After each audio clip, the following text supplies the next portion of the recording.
And definitely some of them are. I think we might be streaming right now. All right. Hey, it says live on YouTube. What? It says live on YouTube. Hold on. I'm going to have to probably replace the link on Facebook. Can we do introductions? I'd like to do an introduction. You would like to introduce yourself? Yeah. Hold on a second and we'll... I've also rearranged the camera so you can see both my Calvin and Hobbes collection and my Wes Anderson collection. So I'd like that to be more prominent. So, all right. We are going to... It's relevant for the times. Oh, absolutely. Ooh, wow. That's nice. What do we got going on here? Did you also have a Batman v Superman poster? Is that what I saw in the corner? That's Wonder Woman. Oh, I saw Wonder Woman, but the aesthetic looked Snydery, so I took a guess. It is. It's a Batman versus Superman Wonder Woman poster. All right. I think we're going, everybody. Woo! We'll see how this works. Welcome back. Those of you who are here or watching it later to Quarren Screenplays, our third episode. They said it would never happen, and it's happening right now. Tonight is a very special episode. Every episode of Quarren Screenplays is a very special episode, but tonight we have a special guest. It's Dylan. He's waving. He's doing a fun little hand symbol there down in the corner. But we're going to start tonight's episode a little differently. Max has requested that everybody be able to introduce themselves. I don't know if it's because Max has something planned, but we're going to start with him. No, I don't. I don't you specifically told us you wanted us all to introduce ourselves. Yeah, but I don't have anything planned. I was just gonna be like, okay, we'll go. We're going to start with you. All right, fine. Hi. Matt Tremanowski. I'm a first-year PhD student at Southern Illinois University, and I love Coca-Cola. He did have something planned. We're not. The rest of us aren't going to introduce ourselves. We got Ryan, Jordan, Dylan has joined us. For those of you who have seen anything posted, Dylan is joining us tonight because we are reading Dylan's script. Dylan is a dear, very talented friend of mine, and I think we can say that Dylan has been writing screenplays longer than anyone else in this group. There was a small era where I wrote them, and I think probably all of you have written more than me in the last 4 years, 5 years, 6 years. Dylan does a lot of writing, just not necessarily in screenplay format. And Dylan is an artist, so Dylan has done a lot of creating, but he peaked at 11 years old. He wrote the perfect script, the perfect film, and then he decided, how am I ever going to top this? None. It's like Tarantino retiring after 10 films. He's given Dylan has given everything to his craft that he can give. Yep. And tonight we are here to read The Legend of the Kung Fu Child. I thought, could there ever be a title as good as Hot Dog Justice? And the answer is yes. I think go ahead. As you get into the film, you realize it becomes more and more apparent that I don't know anything about martial arts whatsoever. So Dylan, we'll read the script here in a minute, and then afterwards we'll kind of talk about the writing process. Yeah. If you can remember any of it. If I can remember it. Yeah. You were 11 years old when you wrote this. Yeah. Is that correct? Yeah, that's correct. I wrote it in a Word document. Yeah. And can you tell the people who are watching how this resurfaced? This is like a great lost work that has recently been unearthed. Yeah, resurfaced. I had totally forgotten that I wrote it all together. When I was reading it again, I was like, oh my God, I remember everything about this. But up until it was handed to me in paper format, I was like, that's a lost memory. But we were buying a house. Me and my wife were buying a house, and we were moving, and we were packing things up. And she had been in like my office where I had a bunch of boxes that I'd actually never gone through since moving out of my parents' house, like college, like when I graduated high school. And then she hands me this piece of paper. It's on my desk, and she's like, "Oh, I found a couple of movie scripts." And I was like, "Oh, hope you didn't write those, or not write those. I hope you didn't read those."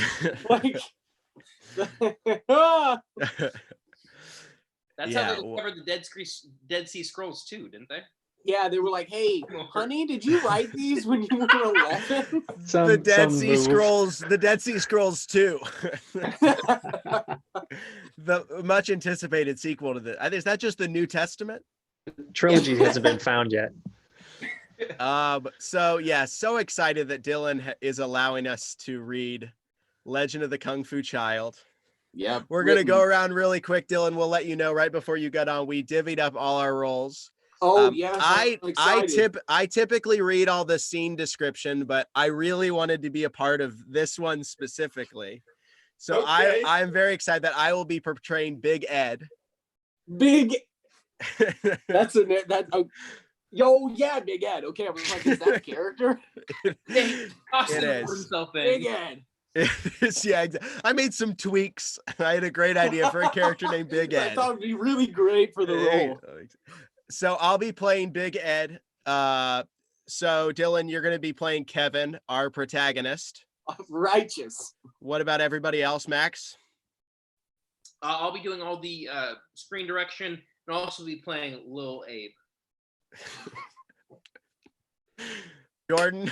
I will be playing Lil Howie as well as well as mom or dad. That's And one character, just to be clear, right? yeah, It that is one Yeah, character. We'll get to mom or dad. Mom or dad, and then also the ninja. Yep. And I will be I'll be rounding out the cast with voice/hobo. Okay, I was gonna say, I do hobo want is- to Poor address Lo. this up top. There is a character named Hobo, which I didn't look into it, but I'm guessing that maybe if this movie were written in 2020, we probably wouldn't straight up name a character Hobo. Probably not. So I will Probably say probably a few things about this film that an 11-year-old boy didn't realize were off color. the biggest thing being hobo, and we're gonna just as a warning, we're gonna say the word hobo like 30 times in this script. It is repeated. So I'm so excited that without further ado, Max is gonna kick us off. We will be reading the Legend of the Kung Fu Child by Dylan Black. So let's hop right in. Scene 1. The screen is black and we hear someone talking. As a child, my destiny was to become a kung fu master and later on train the legendary Kung Fu Child, but that day never came until now. Opening shot is of Kevin running. We see a shot of Kevin running and people yelling at him in the background. I'm gonna kill you, Kevin. Yeah, we'll kill ya. Shut up, little Abe. Yes, sir. Kevin runs and hides behind a tree. We see the gangsters run past the tree. Where'd he go? Yeah, where'd he go? That's what I just said. You're right. Lil Abe trips and falls down. Ah, my goodness. Big Ed and Lil Howie keep running. Lil Abe looks up and sees Kevin hiding. Oh no! Kevin starts to run off. Ed, Howie, guys, he's over here. Come on, Howie. Let's kill him. Kevin keeps running, but the gangsters gain on him. Get him, Howie. Howie tackles Kevin. Ah! Finally, we have you. Kevin stands up. What are you gonna do to me? We're going to kill you, Kevin. Why? What did I ever do to you?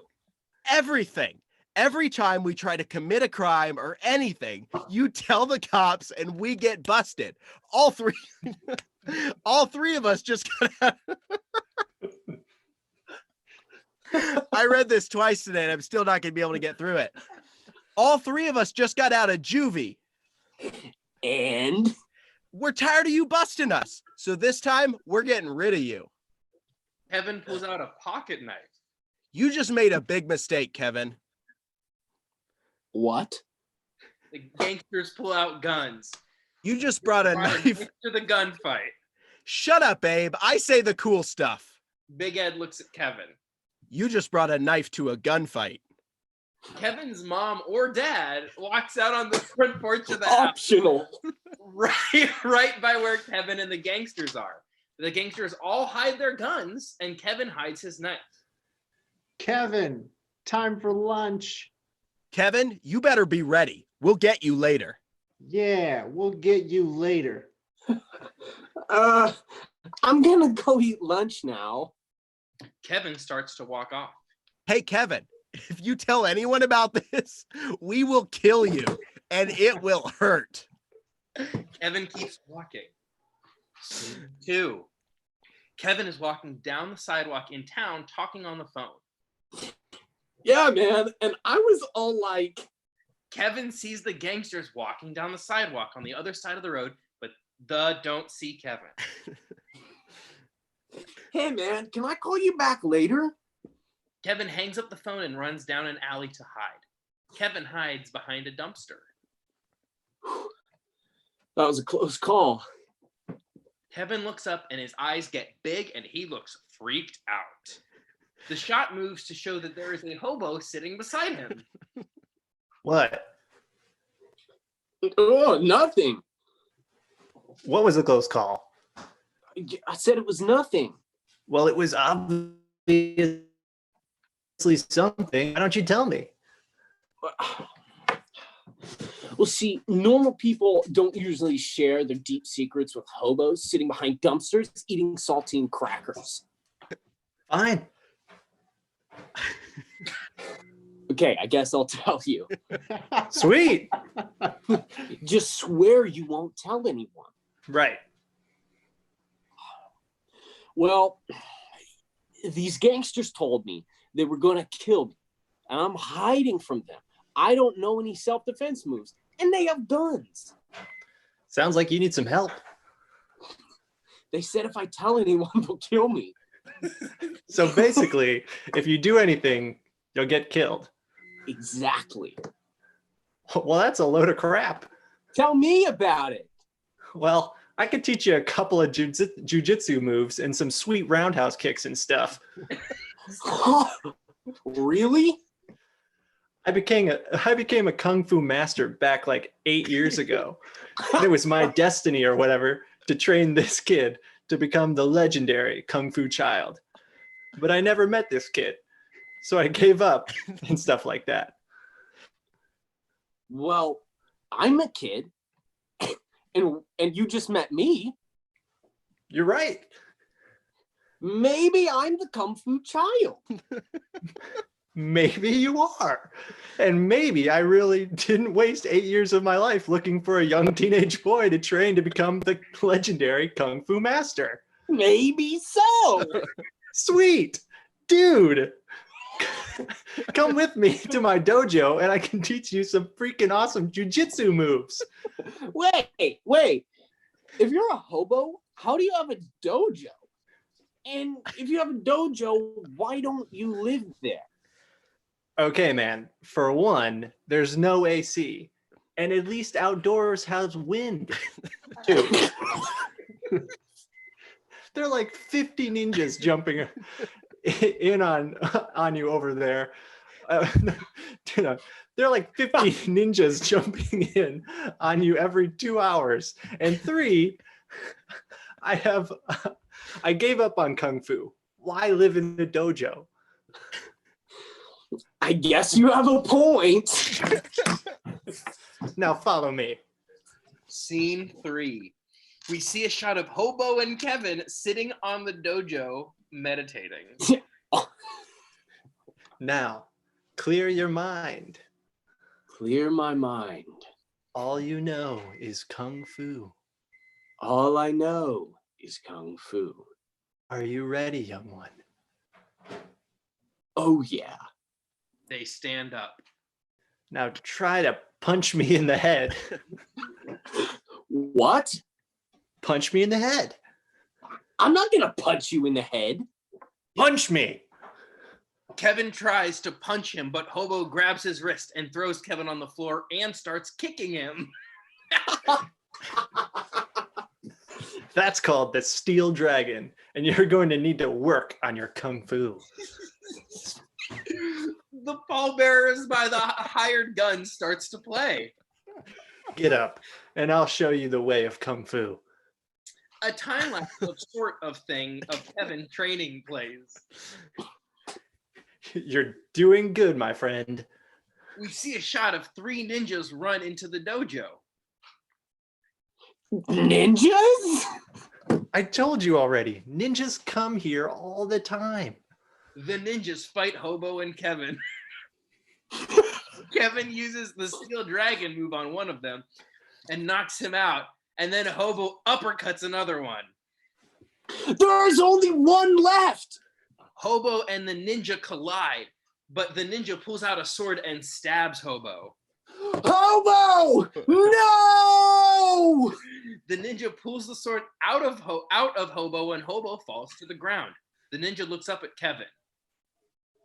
You. You killed Hobo, you stupid head! What? Kevin jumps up and kicks the ninja in the face. The ninja pulls out his sword and swings it at Kevin, but Kevin grabs the blade.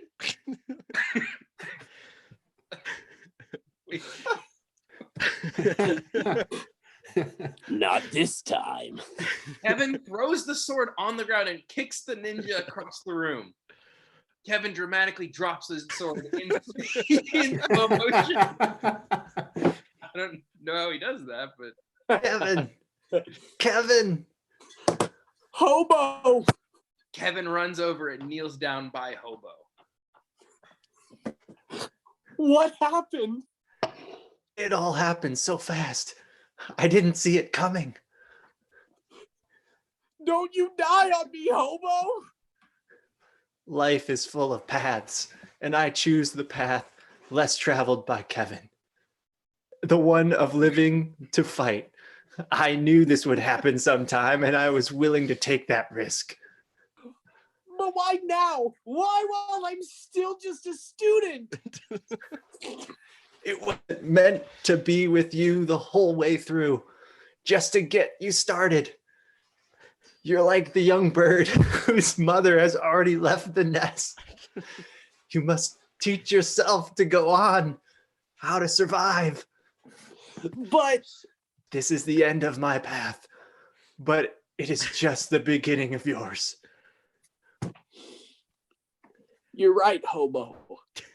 Now rise. Rise and fulfill your destiny. We see Kevin rising up. Keep following the path. Keep following the path. We see Hobo ascend to a higher existence.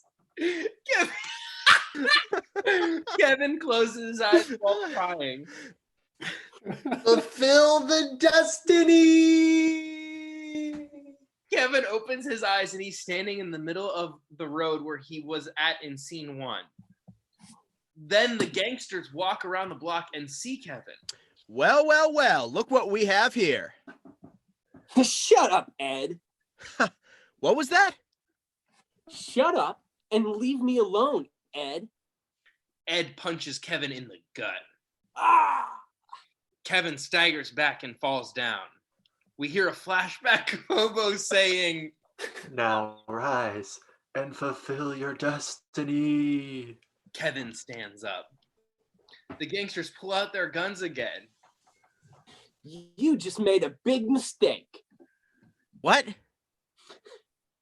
You brought a gun to a kung fu fight. Kevin roundhouse kicks Ed in the face. Ah, I'm going to kill you. Ed swings a punch at Kevin, but he dodges it Matrix style. How did you do that? Ed swings another punch, but Kevin uses the steel dragon on him. Nobody can beat up Big Ed. Obviously someone can, because I just did. Don't listen to him, Abe. He's just trying to scare you. We see Ed standing up behind Kevin, but Kevin does the classic backhand punch someone that's behind you without looking. Boo! Ah! They both pass out. It fades out. 15, I think. We see Kevin standing on a hill during the sunset. I chose the path less traveled by, and in doing that, I risked my life.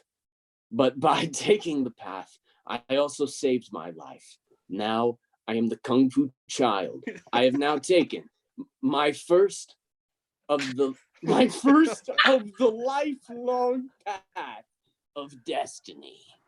End credits. Woo! Oh my goodness. I forget how quickly we get to the end. Also, so Dylan originally delivered this to me, just he took pictures of the pages. And so when I copied it over, I didn't fix any of the grammatical errors. I left them all in there. So the last line was intended in its original form to say, I have now taken the first of the lifelong path of destiny. Could he have meant steps? What could he have meant? What could I have meant? Oh, Dylan. We're gonna talk about this script longer than it took us to read it. There's so much to unpack here. But before I know Max is chomping at the bit to ask a question. Well, no, I want to start with an unironic, no in-joke compliment. If I could write something as good as the payoff to I want to make sure I say it right. You brought a gun to a kung fu fight. Oh my gosh, that's very good. It's actually a good. It is a good joke. Yeah, that's really funny. It's really good. I can't believe. Yeah, 11 years old. I can't believe I said that. Yeah, that's good. Well, I still love that we see Hobo ascend to a higher existence. No, whatever that means. It's so phenomenal. So when I said earlier that Dylan first introduced it to me by sending me a picture of just one line, it was, we see Hobo ascend to a higher existence. So Dylan, what I think that's as good a place to start as any. What would that look like? Try to paint us a picture of Hobo ascending to a higher, if us seeing him ascend to a higher existence. Looking back, I mean, okay, straight up. Did any of you guys watch Stargate SG-1? Cannot say I did. No. Okay. Well, I watched that all the time as a child, and every once in a while, this thing would happen to a character where they would ascend. If they, instead of dying, they would ascend wherever they would go. And it was like this white orb that, so when he's all like, ascending to a higher existence. Now rise and fulfill your destiny. Yeah, right. That's like everything becomes very white and bright, and he just kind of rises. And wait, what I actually love is the fact that your scene description at 11 is actually far more profoundly described than what you're telling me right now. Like I would expect an 11-year-old to say it's white, he's ascending, but you said we see him ascend to a higher existence, which is a beautiful turn of phrase. He's somewhere better now. Yes. In case anyone's curious what I'm envisioning, I envision that he's the biker from the biker sketch of I Think You Should Leave. It just goes like, and disappears. Dylan, you watched I Think You Should Leave, right? I haven't. People have been telling me for like 2 years or whatever to watch it, and I haven't gotten to it. You'll get to that sketch and you'll be like, I should sue. It's exactly exactly. Like it is exactly what you would picture someone ascending to a higher existence. So Dylan, let's just start with what can you remember about writing this? What can you remember about coming up with this idea? Because this is actually, so like I said, I retyped all this today, and this is quite a bit to write for. I mean, this, like, just so everyone knows, this mapped out to 10.5 pages of screenplay, which is not an insignificant amount to write. I can't imagine having done that. That's like 1 minute per years I was old when I wrote it.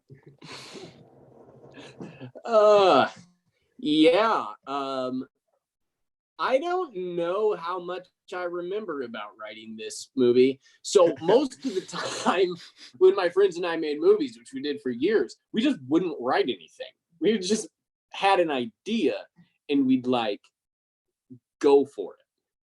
And then I started being like, oh yeah, let's write some movies. Let's write them down first. And those never got made because my ideas got too ambitious, such as rising to a higher existence. Ascending, sorry. Come on. So yeah, I don't know exactly where the inspiration for this film came from, but I can tell you one thing. I still can remember that the hobo would, if this were to be a film now, would probably have been 11-year-old me. My choice would have been Jack Black as the hobo. We actually at the end of every episode we come back and ask the person to cast it. So Jack Black's a terrific. Yeah, Jack Black's the hobo. And I gotta say, this was written before Kung Fu Panda. Wow, So- yeah. I think this was written before Kung Fu Panda. So That's more in line with like this would have been a wonderful companion piece, the Kung Fu Panda. Like I said, there's so many things that I want to talk about. One of them is, so you obviously wrote this to be played by you and your friends. Yeah. So roughly who are 11 years old. We were like, should we get one of our youth group leaders to play the hobo?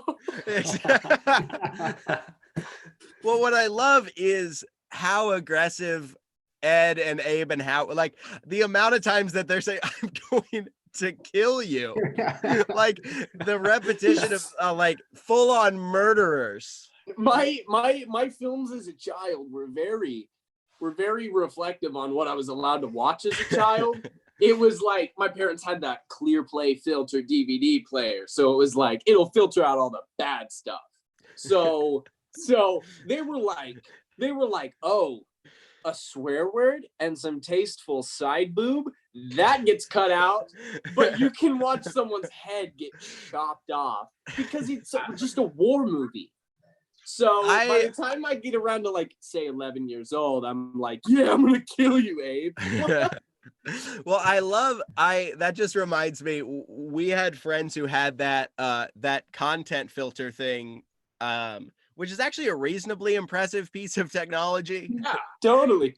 But we watched them. It was very sensitive, this one, because it was clearly like set to very Christian guidelines, because if it thought that someone was taking the Lord's name in vain, it would like bleep it out. So I remember us watching the movie Rudy, the Sean Astin movie Rudy, and there's a scene where he talks to a priest, and every time the priest said the word God, it would bleep it out, even though the priest was just talking about God. I mean, well, I hope you want to like censoring you saying that now. What? I hope we're censoring you having said that now. We are. The people who have that, there's a chance they're watching the people who I watched that with. It's so cool though, because it goes into the mind of an 11-year-old. Like you think about it, and it's like, what's the worst thing that I can have this guy say to this other guy? No way! I could not have taken the Lord's. Man. No Lord's name could have been taken in vain in this film. Yeah, but full out murder, killing. That's fine. Well, I also love then this bit of backstory we get with them where they just got out of juvie. So that really does age them as children. Yeah. You also you repeatedly describe them as gangsters. With guns. with a they're 11-year-olds with guns. I just got out of juvie. Where do you think they got the gun? Yeah. That is the best. The fact that they're that's my. But there's also this like playground rules of mom and dad come out and they're like, we're gonna see you after school. I wish I could dip back into that memory of writing that script, because I want to know what was going through my head with playground rules and murder. Well, that begs the question: was the idea, because we're writing this in the script, did you say mom or dad because you didn't know who was going to be available for filming? Is that the rationale? Like there? which one of your parents would be there that day? back when I was like 11 and I'm writing in a movie idea, it's everything is happening all at once. I'm writing it, I'm casting it, I'm working out the budget. I'm like, whose dad can play this guy? That's good, like indie do-it-yourself filmmaking. That's just like anyone would say that now. That's good. I also want to talk about the structure of the film. It's sort of like Aaron Sorkin's Steve Jobs movie. It's just 3 long scenes. As opposed... That's quite the That's comparison. exactly what it's like. It's exactly like Aaron Sorkin's Steve Jobs. Just 3 extended scenes, but I mean, I love how quickly Hobo dies after we meet him. Immediate. And in my mind, it's like Hobo so well by the time he dies. And then you read it and you're like, oh God, Hobo's dead. Kevin's attachment to him is very deep. Yeah. It's very, very We're not deep. addressing his death is caused by ninjas who are not here to train in the dojo, but to attack them. This happens. No, like 50 of them are just there. I didn't think about that. Why did He said that's why he doesn't live there, right? Because they keep coming in to kill him. They just keep coming. No, I assume they came to train. Yeah, no, I Why did that ninja kill him? They're like, hey, he's back. It's actually not set up at all that ninja just killed him. I never thought of that. There's no justification for the ninja being like immediately killing Hobo. The reasons that he doesn't live in the dojo are also crazy because and I would say they get less credible as he goes on, despite they get more ridiculous. I love it. The wind, at least there's outdoors, there's wind. No wind inside. You idiot. But the idea that it's just overrun by ninjas.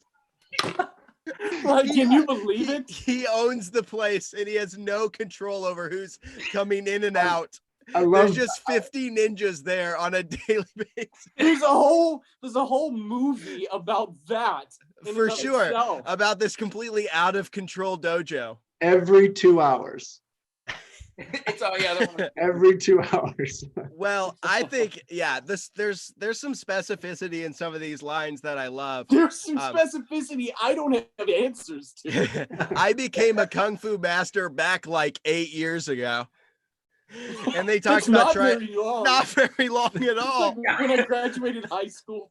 Exactly. And he gave up pretty quickly. He thought it was like his destiny. And after 8 years, he was like, I'm not finding that kung fu child. I'm going to become homeless. I'm going to become homeless because I can't find. Yeah. But we didn't get to the third reason, which is I gave up on kung fu. Why live in a dojo? Terrible reason. That's so good. Oh man.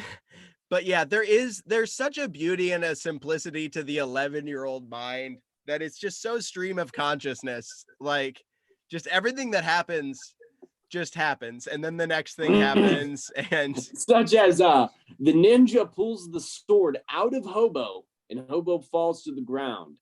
Oh, skip down a bit, sorry. The ninja pulls out his sword and swings it at Kevin, but Kevin grabs the blade.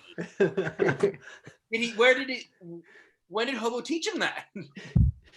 It's just his destiny. I don't know. I don't even know if it's supposed to be like one of these. Like I'll buy that. I'll buy that, but I can't guarantee that that's what I meant. I'll tell you what, here's what I don't buy is Kevin throwing the sword on the ground and then kicking the guy and then dramatically dropping the sword in slow motion.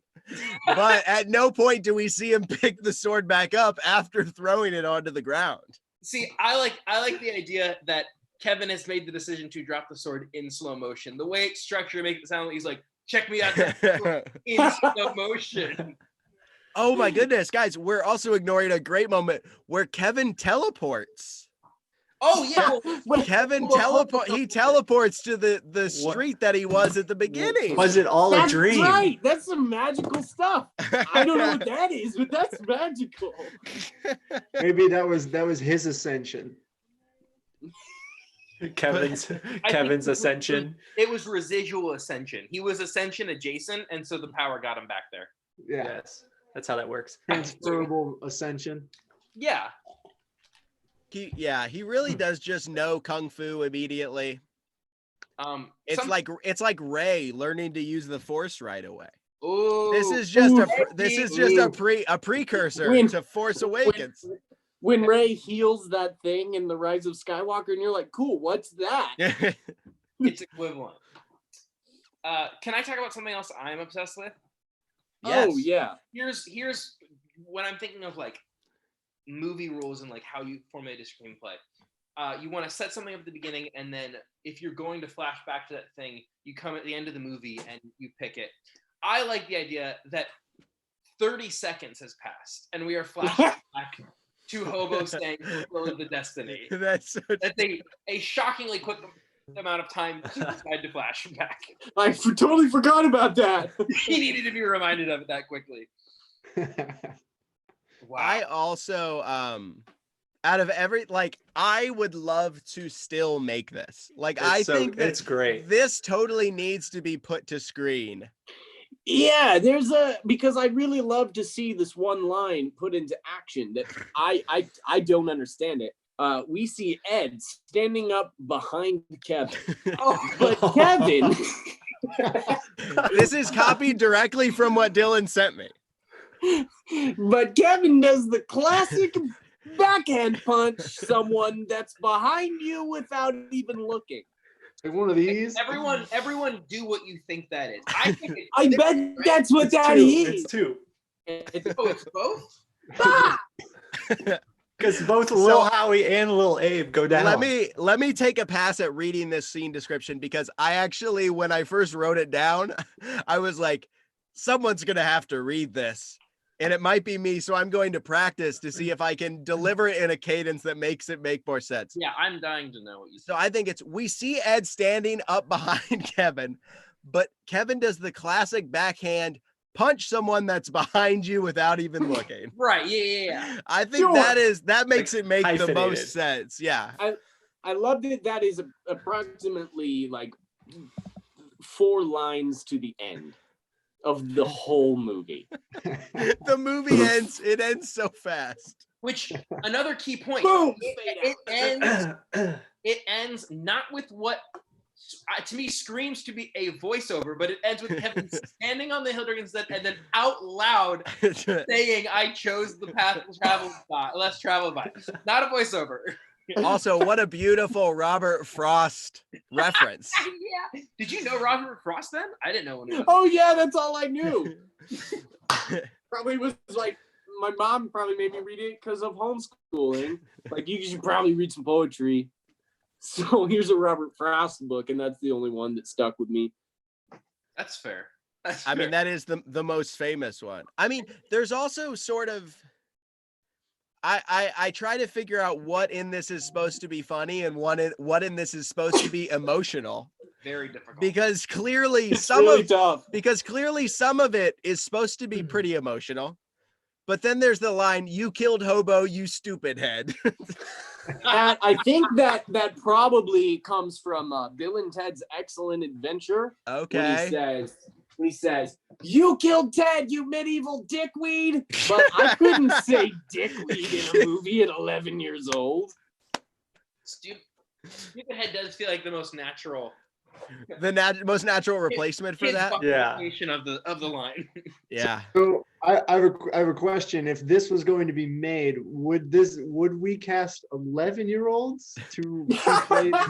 Oh, great point. Or would they That's be a good idea. grown adults? That's a tough one because I would like to see this with grown adults. I would like to see this with actors who are way too good to be in it. And then the same exact wording. Like, absolutely. Everything's absolutely. Yeah. Like, I would love to see don't get me wrong, I love Jack Black. But I want someone like Sir Patrick Stewart playing Hobo. Oh wow, that's I just want like this. There's just such a Shakespearean quality that could be brought to that character. Anthony Hopkins. They're Oh, even wow. better. That's Even fun. that's actually perfect. That's perfect. That means that he learned kung fu 8 years, like probably in his like 60s. Full beautiful life, retired, and then learned kung fu and game. Everyone needs a Yes, So he but lived a but whole- but the opening line is, as a child, my destiny was to become a kung fu master. So he waited 50 some years. He even Then started training to become a, but he knew it as a child. He As a wasn't ready child. yet. He just wasn't ready. That's great. wow. Man, we could really go through this just bit by bit. I love this idea.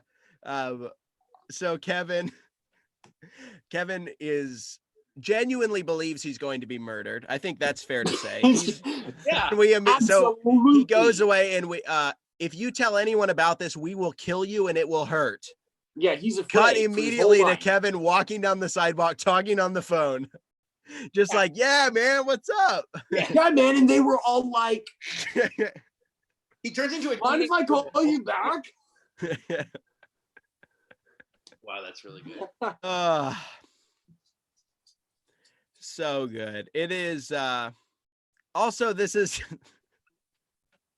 so much, this is just so actually very, very funny. Where did that maybe I didn't waste 8 years of my life looking for a young teenage boy to train to become a legendary kung fu master. Why did he have to specify a young teenage boy? It's not part of the prophecy. A young teenage boy to train. Maybe so, man. I'm a teenage boy who's young.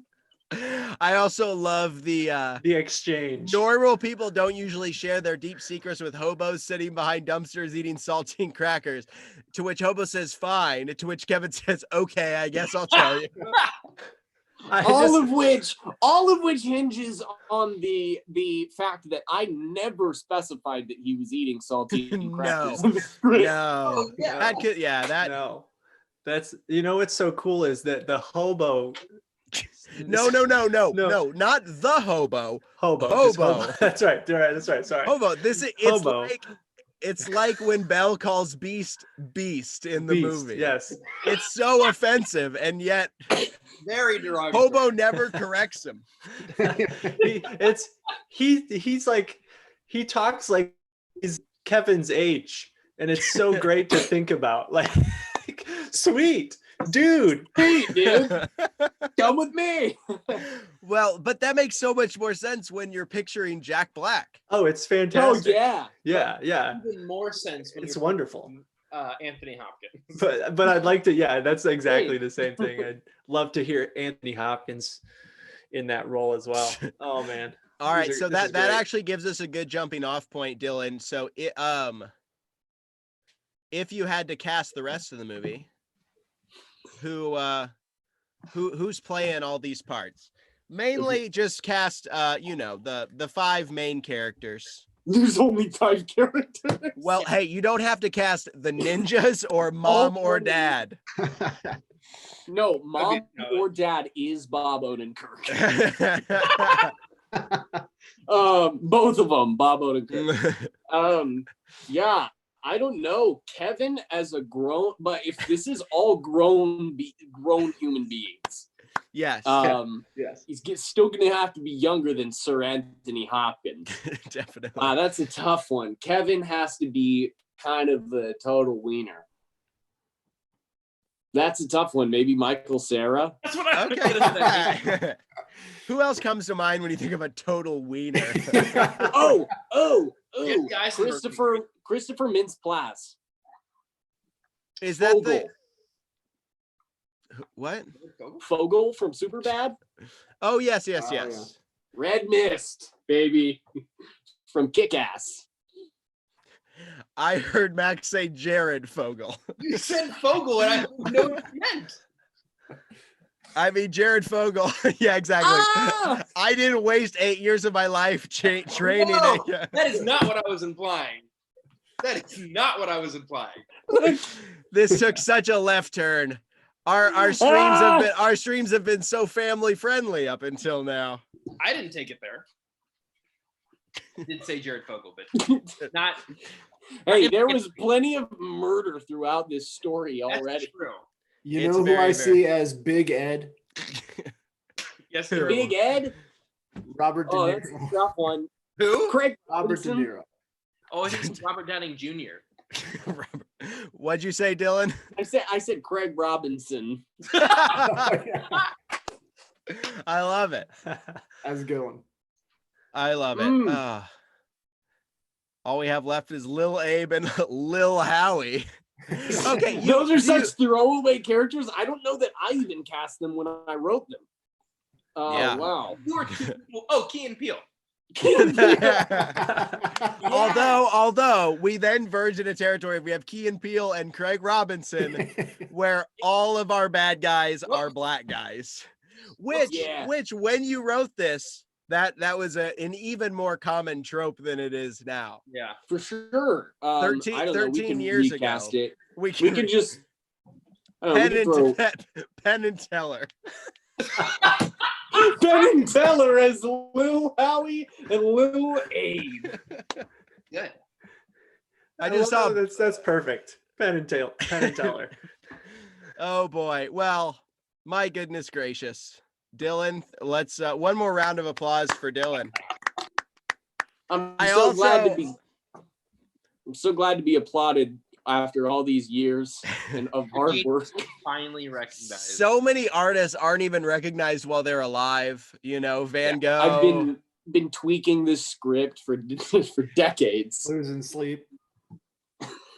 Now, Dylan, I don't want to put you on the spot, but you did say that when Grace found this, that it was plural. There is another script. It's almost I couldn't finish reading it out loud. Like it just goes on and on and on of like one word lines back and forth that I'm like, I obviously had an idea in my head that I have since forgotten.